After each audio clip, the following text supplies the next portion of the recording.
9 सितंबर से शुरू होने वाले एशिया कप टी20 के लिए भारतीय क्रिकेट टीम का ऐलान कर दिया गया है। चीफ सिलेक्टर अजीत आगरकर ने आज दोपहर करीब 3 बजे टीम की घोषणा की है। टीम की कप्तानी सूर्य कुमार यादव ही करेंगे, जबकि भारतीय टेस्ट टीम के कप्तान शुभमन गिल को दौरे के लिए उपकप्तान बनाया गया है।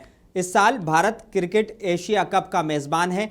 पाकिस्तान के भारत में खेलने से इनकार के बाद इसे यूएई में आयोजित किया जा रहा है।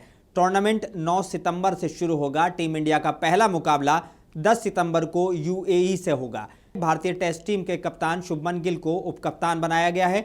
सिलेक्शन से पहले मीडिया रिपोर्ट्स में गिल की टीम में जगह तक नहीं बताई जा रही थी। उन्हें टी20 वर्ल्ड कप में भी टीम में शामिल नहीं किया गया था।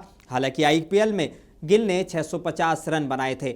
सिराज और वाशिंगटन सुंदर को मौका नहीं दिया गया है। स्क्वाड में अभिषेक शर्मा है, तिलक वर्मा है, रिंकू सिंह है और हर्षित राणा को भी मौका दिया है, लेकिन मोहम्मद सिराज को मौका नहीं दिया गया है। वाशिंगटन सुंदर को टीम में जगह नहीं मिली है। यशस्वी जायसवाल और सुंदर टीम में रिजर्व प्लेयर के तौर पर साथ जाएंगे। जसप्रीत बुमराह की टी20 टीम में वापसी हुई है। उन्होंने आखिरी टी20 इंटरनेशनल टी20 वर्ल्ड कप 2024 का फाइनल खेला था। आईपीएल में पंजाब किंग्स को फाइनल में पहुंचाने वाले श्रेयस अय्यर को भी टीम में नहीं चुना गया है।